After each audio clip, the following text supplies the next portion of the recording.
Hello students, today we are going to start our fifth chapter from your book First Flight, and the name of the chapter is The 100 Dresses Part 1 by Ebbs or Esther. So let us begin with the introduction first. The lesson The 100 Dresses Part 1 is about a girl named Wanda who claims to have 100 dresses. Her classmates made fun of her because what she claims is in contradiction to the fact that she was always seen wearing the same dress. Her classmates found her name to be funny. It was because everyone had easier names than Wanda Petronsky.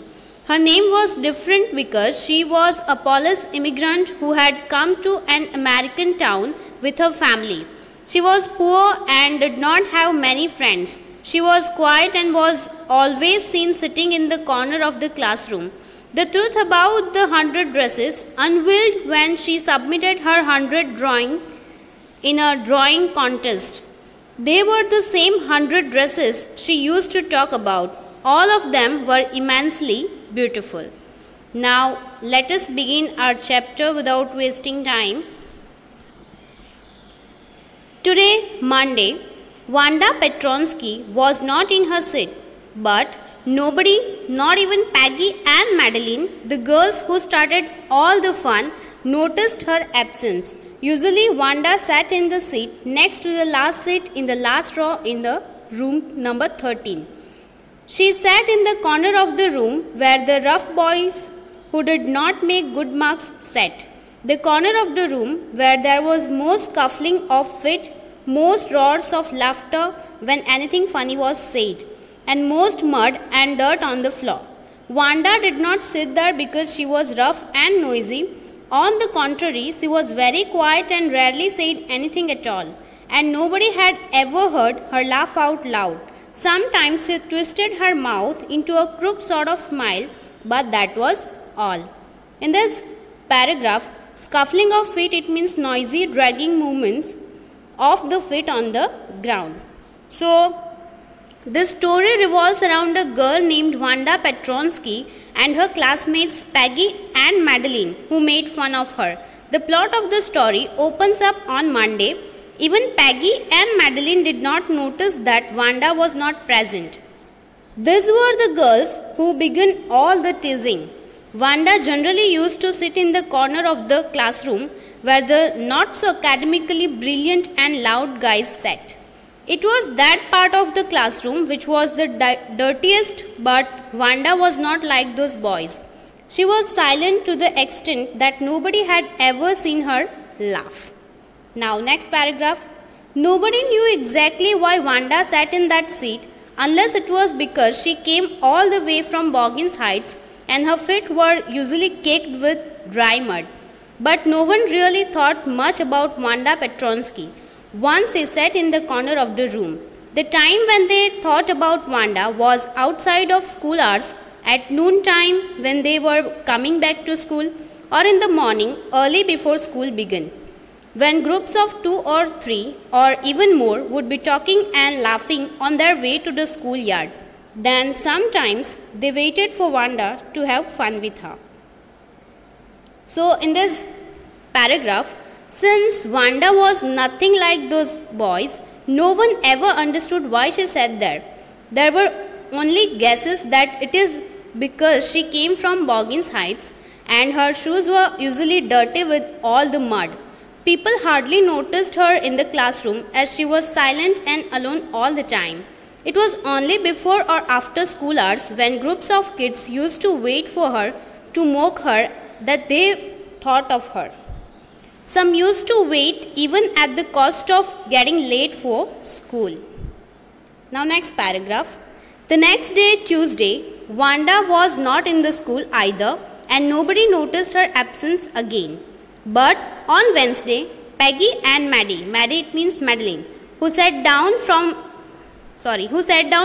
with other children who got good marks and who didn't track in a whole lot of mud, did notice that Wanda wasn't there. Peggy was the most popular girl in the school. She was pretty, she had many pretty clothes and her hair was curly. Maddie was her closest friend. The reason Peggy and Maddie noticed Wanda's absence was because Wanda had made them late to school. They had waited and waited for Wanda to have some fun with her, and she just hadn't come. They often waited for Wanda Petronsky to have fun with her. So in this paragraph, the fact that Wanda was not present on Tuesday as well got unnoticed, but it was on Wednesday when Maddie and Peggy noticed her absence. It was also then when they waited before school to make fun of her, but instead ended up getting late because she didn't show up. Peggy was the most famous girl who wore good and tidy clothes. She sat with the toppers of the class. No one ever got curious about why Wanda was no longer coming to school. All they cared was they couldn't make fun of her. Now, next paragraph. Wanda Petronsky. Most of the children in room 13 didn't have names like that. They had names easy to say, like Thomas, Smith or Alan. There was one boy named Bounce, Willie Bounce, and people thought that was funny, but not funny in the same way that Petronsky was. So Wanda was a Pole who had immigrated to America. Her fellow classmates thought that Wanda Petronsky was a strange name because they had a simpler and easier American names except a guy named Willie Bounce, which they thought sounded funny but still lesser than Petronsky. They found her name to be long and unfamiliar. This shows that those children didn't understand diversity, and whatever they did was done out of thoughtlessness. Now, next paragraph. Wanda didn't have any friends. She came to school alone and went home alone. She always wore a faded blue dress that didn't hang right. It was clean, but it looked as though it had never been ironed properly. She didn't have any friends, but a lot of girls talked to her. Sometimes they surrounded her in the schoolyard as she stood watching the little girls play hopscotch on the worn hard grounds. In this line, didn't hang right, it means didn't fit properly. Hopscotch, it means it is a game in which children hop into an oval square marked on the ground. So in this paragraph, Wanda was usually seen wearing a faded, a dull blue dress that did not fit her properly. Though it was clean, it used to look unironed. This shows that Wanda belonged to a poor family who could not afford too many dresses. Ironically, a lot of people talked to her, but she didn't have any friends because all of them talked to her in order to make fun of her. From her tale about 100 dresses to her unfamiliar name, they found it all amusing. When she used to watch little girls play in the ground, it was at that time other students surrounded her to mock her, to make fun of her. Now, next paragraph. Wanda, Peggy would say in a most courteous manner as though she were talking to Miss Mason. Wanda, she would say, giving one of her friends a nudge, tell us, how many dresses did you say you had hanging up in your closet? 100, Wanda would say. 100, exclaimed all the little girls incredulously, and the little ones would stop playing hopscotch and listen. Yeah, 100, all lined up, said Wanda. Then her thin lips drew together in silence. What are they like? All silk, I bet, said Peggy. Yeah, all silk, all colors. Velvet too? Yeah, velvet too. 100 dresses. Wanda would repeat stolidly, all lined up in my closet. Then they would let her go. And then before she would go very far, they couldn't help bursting into shrieks and peals of laughter. In this paragraph, nudge, it means a gentle push. Incredulously, it means showing unwillingness to believe. Courteous, it means polite or respectful. Stolidly, it means calm, dependable, and showing little emotion and animation. Shrieks, it means scream.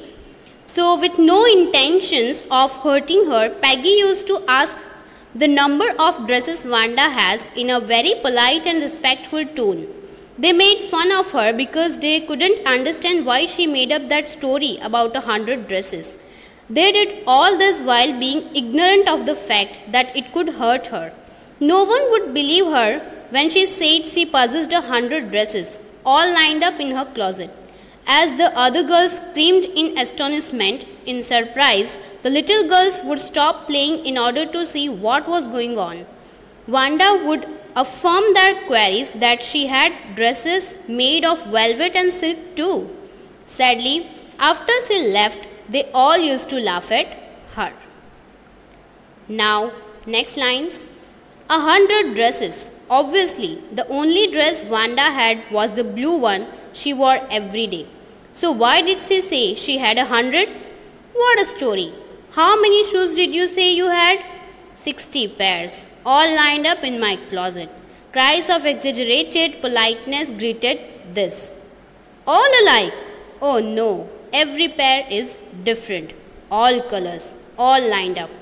Peggy, who had thought up this game, and Maddie, her inseparable friend, were always the last to leave. Finally, Wanda would move up the street, her eyes dull and her mouth closed, hitching her left shoulder every now and then in the funny way she had, finishing the walk to school alone. In this paragraph, exaggerated, it means overemphasize. Her eyes dull, it means having eyes wanting brightness. So in this paragraph, it was hard to believe what Wanda said because the only dress she was seen wearing was the blue one that was faded, that was dull. No one was sure as to why she lied.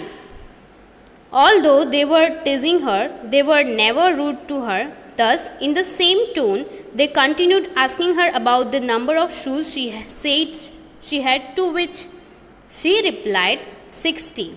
Each pair different. It was Peggy's idea to embarrass her like that.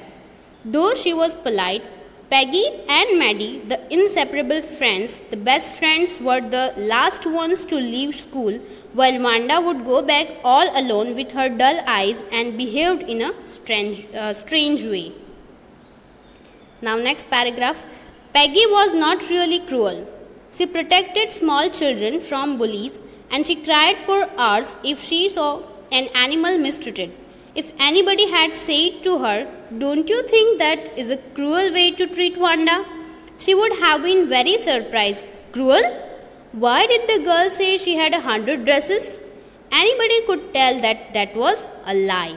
Why did she want to lie? And she wasn't just an ordinary person, else why did she have a name like that? Anyway, they never made her cry. Here, bullies, it means someone who hurts or frightens someone else. Mistreated, it means to treat someone badly. So, Peggy was not the mean girl she had been portrayed as until now. She saved kids from whoever was hurting them and couldn't stand animals getting badly treated. According to her, she was not being rude to Wanda. She thought it was very weird of Wanda to lie about the number of dresses she possessed, and if anything was weirder it was her name. No matter how much they teased Wanda, they never made her cry. Now, next paragraph. As for Maddie, this business of asking Wanda every day how many dresses and how many hats and how many this and that she had was bothering her. Maddie was poor herself. She usually wore somebody's hand-me-down clothes.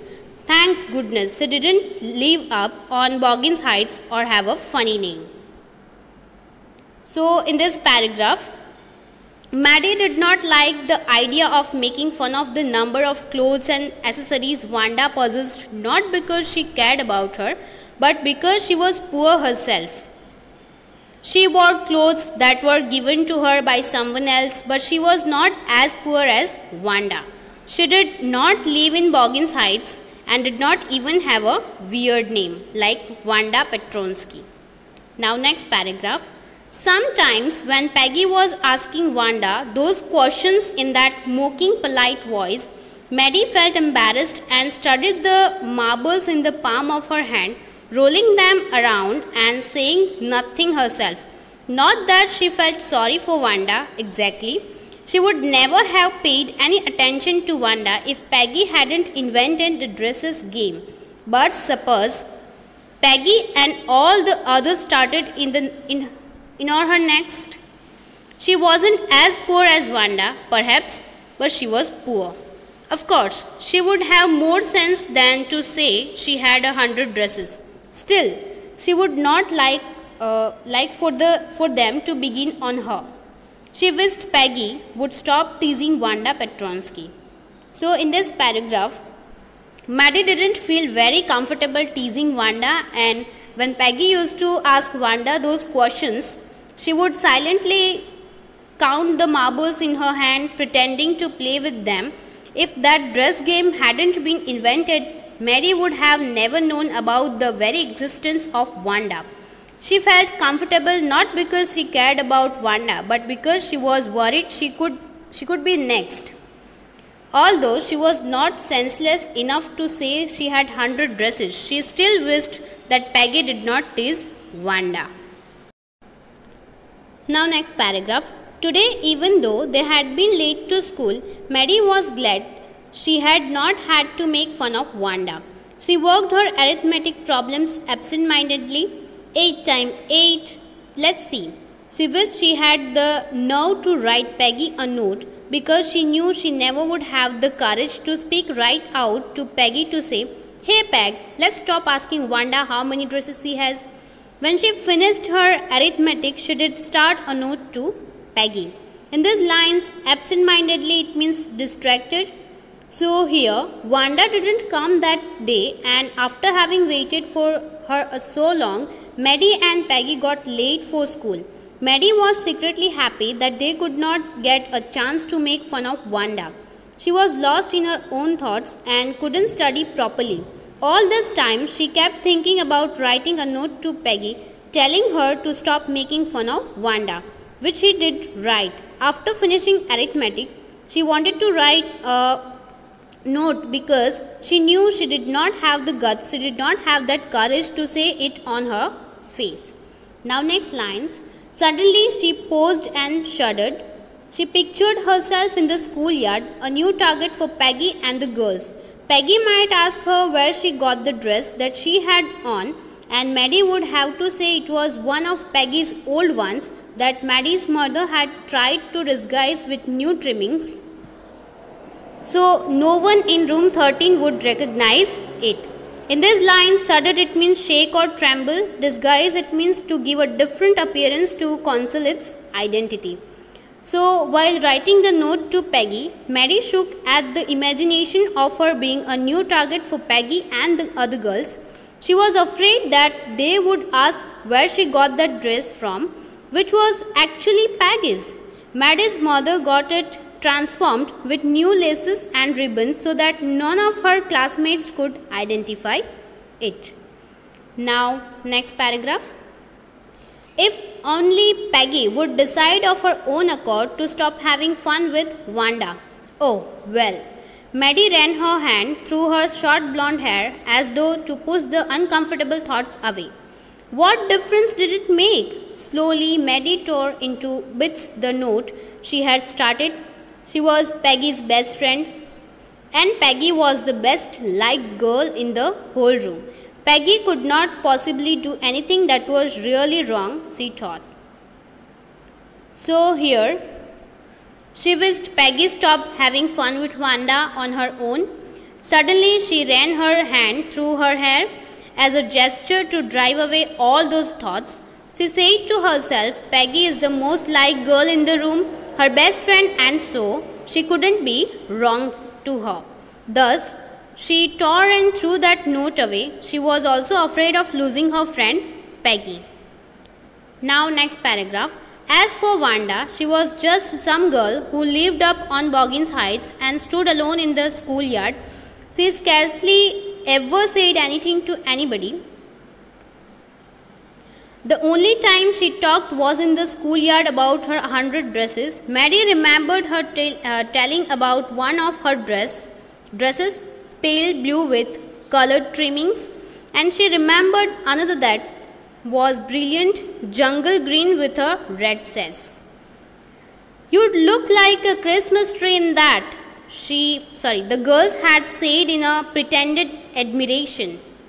This line, scarcely it means hardly or barely. Trimmings it means decoration. Chaise it means a long strip or loop of cloth worn over one shoulder or round the waist, especially as part of a uniform or official dress. Pretended it means not genuine. Admiration it means respect and warm approval. So in these lines, after Maddie had cleared her thoughts about confessing to Peggy, she started thinking about Wanda. She thought that Wanda was just another girl living in Boggin Heights who hardly spoke to anybody. She remembers when Wanda talked about her pale blue dress and jungle green dress paired with a red sash. The girls made fun of her by saying that she would rather look like a Christmas tree in that dress. Now, next paragraph. Thinking about Wanda and her 100 dresses all lined up in the closet, Maddie began to wonder who was going to win the drawing and coloring contest.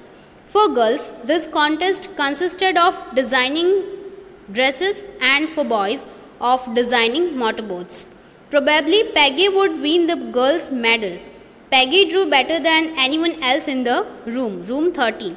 At least that's what everybody thought. She could copy a picture in a magazine or some film star's hat so that you could almost tell who it was. Oh, Maddie was sure Peggy would win. Well, tomorrow the teacher was going to announce the winners. Then they would know. So, in these lines, while thinking about Wanda, Maddie began thinking about the drawing contest in which the boys had to design motorboats and girls had to design dresses. Peggy was the obvious winner of that competition because she was the best artist in the room number 13. She could copy exact pictures and recognizable portraits. She was sure that Peggy would win and results were to be announced the next day when everyone would know what was the result. Now next paragraph. The next day it was drizzling. Maddie and Peggy hurried to school under Peggy's umbrella. Naturally, on a day like this, they didn't wait for Wanda Petronsky on the corner of Oliver Street, the street that far, far away under the railroad tracks and up the hill led to Boggins Heights. Anyway, they were not taking chances on being late today because today was important. So in this paragraph, drizzling it means rain lightly, light rain. Hurried it means quick. So in this paragraph, the day when the results were to be announced, it was raining lightly and thus the two best friends ran quickly to school without waiting for Wanda. Generally, they used to wait for her at the Oliver Street that led to Boggins Heights, the place where Wanda lived, but they didn't wait that day. Even if it wasn't raining that day, they would not have waited for her because the day was crucial as the results were to be announced. Now, next paragraph, next lines. Do you think Miss Mason will announce the winners today? Asked Peggy. Oh, I hope so. The minute we get in, said Maddie. Of course, you'll win, Peg. Hope so, said Peggy eagerly. The minute they entered the classroom, they stopped short and gasped. There were drawings all over the room, on every ledge and window sill, dazzling colors and brilliant, lavish design, all drawn on great sheets of wrapping paper. There must have been 100 of them, all lined up. This must be the drawing for the contest. They were. Everybody stopped and whistled or murmured admiringly. In these lines, gasped it means catch one's breath with an open mouth owing to pain or astonishment. Ledge it means shelf. Window sill it means ledge or sill forming the bottom part of a window. Dazzling it means extremely impressive, beautiful or skillful. Lavish it means gorgeous. Murmur it means say something in a low or distinct voice. Admiringly it means in a way that shows respect or warm approval. So in these lines, when the best friends entered the classroom, Peggy and Maddie, Peggy asked Maddie if Miss Mason would announce the results or not, to which Maddie said yes. Maddie told her that she believed Peggy would win, but to their utmost surprise, when they entered the class, there were drawings all over the room. Bright and brilliant, they left everyone in awe. These were the drawings for the contest. Now, next paragraph. As soon as the class had assembled, Miss Mason announced the winners. Jack Bagels had won for the boys, she said, and his design for an outboard motor was on exhibition in room 12, along with the sketches by all the other boys. In this paragraph, assembled, it means gather together in one place for a common purpose. So here Miss Mason announced the winners after everyone had settled. Amongst the boys, Jack Bagels had won. He drew an outboard motor which was displayed in room number 12 along with drawings made by other boys. Now, next paragraph. As for the girls, she said, although just one or two sketches were submitted by most, one girl and room 13 should be proud of her. This one girl actually drew 100 designs, all different and all beautiful. In the opinion of the judges, any one of the drawings is worthy of winning the prize.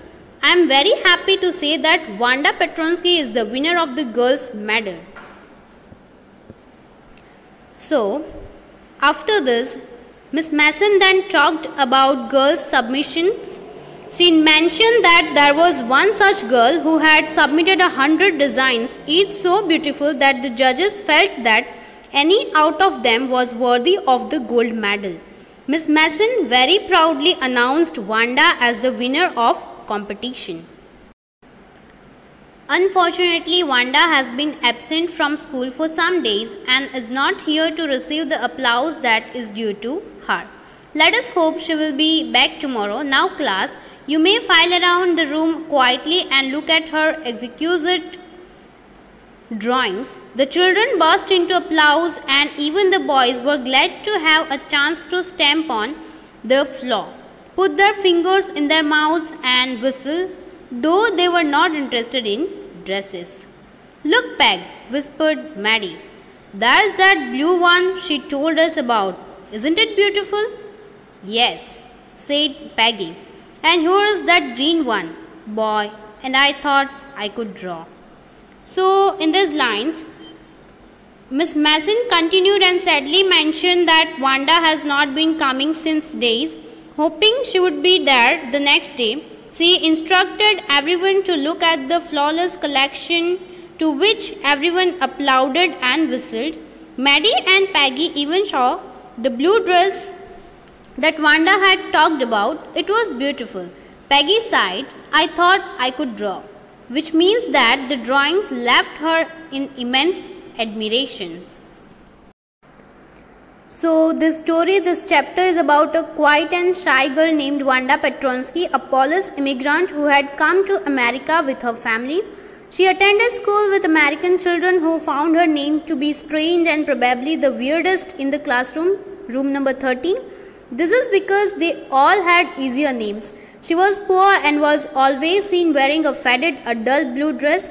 Her classmates teased her because she claimed to have 100 dresses all lined up in her closet. On the contrary, she always being seen wearing one. The ones who mainly teased her were the two best friends, Peggy and Maddie. Peggy was the most famous girl in her school, while anyone barely knew Wanda. Peggy and Maddie used to wait for Wanda before school, even if it meant getting late for school. Maddie, a poor girl herself, did not like when Peggy made fun of Wanda. She feared that she could be the next. She wanted Peggy to stop making fun of Wanda but could not summon the courage to face her as she feared she would lose her best friend. However, Peggy's intentions was never to hurt Wanda, but she was curious as to why Wanda had to lie that she had 100 dresses in her closet. So, truth about the same 100 dresses unveiled on the result day of the drawing competition. The room was lined with 100 drawings portraying different dresses. Each one is so beautiful. That day, she truly had 100 dresses all lined up. But in the classroom, not in the closet. At that moment, Peggy and Maddie, who were awestruck, realized the theory of 100 dresses and felt guilty about having treated her badly, to Wanda. So with this, our 5th chapter, the 100 dresses part 1 is completed over here. Thank you.